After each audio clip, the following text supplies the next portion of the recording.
Alright, I'm making myself review a bunch of fucking horror movies from streaming platforms, so here we go. First, we have Amazon Prime's Welcome to Blumhouse Anthology. I'm going to structure this from worst to best, so if you're looking for a specific one, here you go. First, we have The Lie, directed by Venus Sud, starring the one and only Joey King. It's an adaptation of the German film We Monsters. I don't know anything about that movie, but I do know that this one is kind of boring. It's a relatively safe and inoffensive drama about a family trying to cover up the murder that their daughter committed. The performances are okay, the cinematography is uninspired, the script is probably the worst aspect of this movie. Some lines are just really bad. Like any father would. What are you implying? I'm not implying anything, I'm just wondering. Girl's pretty hot. It feels like they went with the first draft. You can't convince me that they read that out loud and thought, yeah, this is fucking good. Now I can forgive all this and just write it off as an average film. However, my main issue with it is actually a spoiler, so if you really don't want The Lie starring Joey fucking King spoiled for you, then I suggest skipping ahead. Alright, here we go. So apparently Joey King never killed anyone. It was just a plan she made with her friend so that her friend could go see her boyfriend. I don't like picking apart plots, but when you attempt to write plot twists like this, you're basically saying that your script is as airtight as possible, and that is not this film. First off, they pick up the friend at a bus stop. She could easily just take the bus to her boyfriend's house. That would be a lot easier than planning a murder at this random bridge. Which, on that note, how did you even manage to get to his house from here? Did you walk there? Did your 15-year-old boyfriend come pick you up? You're in the middle of the fucking woods, where did you go? Also, Joey King isn't off the hook here. The reason she doesn't tell her divorced parents any of this is because she thinks the whole situation is bringing them back together. This stems from one scene where her mom is cleaning the blood off of her dad's nose. Why is he bleeding? Because a friend's dad socked him in the face because he got suspicious. There is no reason for them to be laughing, and for it to be a major plot point is just stupid. We also have to ignore the constant fighting they have throughout the whole movie.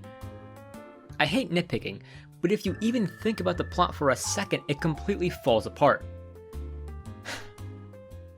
Anyway, this is getting a 3 out of 10. Next is the psychological horror movie Nocturne by Zoo Quirk. It follows the story of Juliet, who competes with her sister Vivian for a chance at performing at the end of the year concert. The plot is similar to films like Black Swan and Whiplash. Unfortunately, this is nowhere near as good as those two films. It tries way too hard to be cool and intense when it's really just fucking lame. The teenage dialogue is also really embarrassing, and the performances themselves aren't any better, aside from Sydney Sweeney. I've never smoked a cigarette. Do you know the average age people lose their virginity in this country? It's 17. Next month, I will be a statistical fucking anomaly. This movie also forgets it's a horror film half the time, and they just place random jump scares whenever they remember to. The biggest problem has to do with its script and how it completely misses what makes other films in this genre so fascinating. I might make a video on the topic, but for now, this is getting a 3 out of 10. Up next is Evil Eye, directed by Rajiv and Ilan Dasani. The general plot follows a superstitious mother who's concerned over the seemingly perfect relationship her daughter has.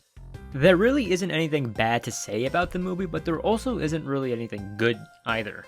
Once again, this really isn't the horror movie it was marketed as, it's more so a family drama. The weakest aspect is probably the performances, which felt a little exaggerated at times. In the case of the boyfriend, I felt he did not fit the role at all. His attempts at being ominous and foreboding really just didn't connect well. I know at least one person who could have done this role justice. Also, Sunita Mani felt like she was trying way too hard at times, especially when she was forcing laughter.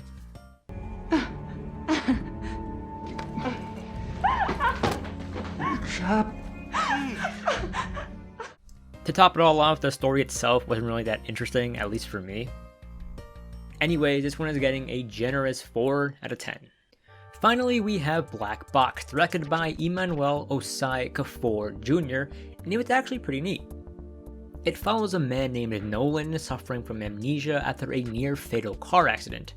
Fortunately, or unfortunately, an experimental treatment might be able to help him remember who he is. The film is reminiscent of the good episodes of Black Mirror, although less cynical and stylistic. I was definitely invested with the plot and characters. The plot is actually presented much better than a certain other film from this video. The one truly bad aspect of the film would probably be the child actor, who is just not good at all, and she does play a major role in the film. It's not enough to make me dislike the film entirely, but it does stand out as a problem I have with it. It's not entirely unique or even scary, but it's neat.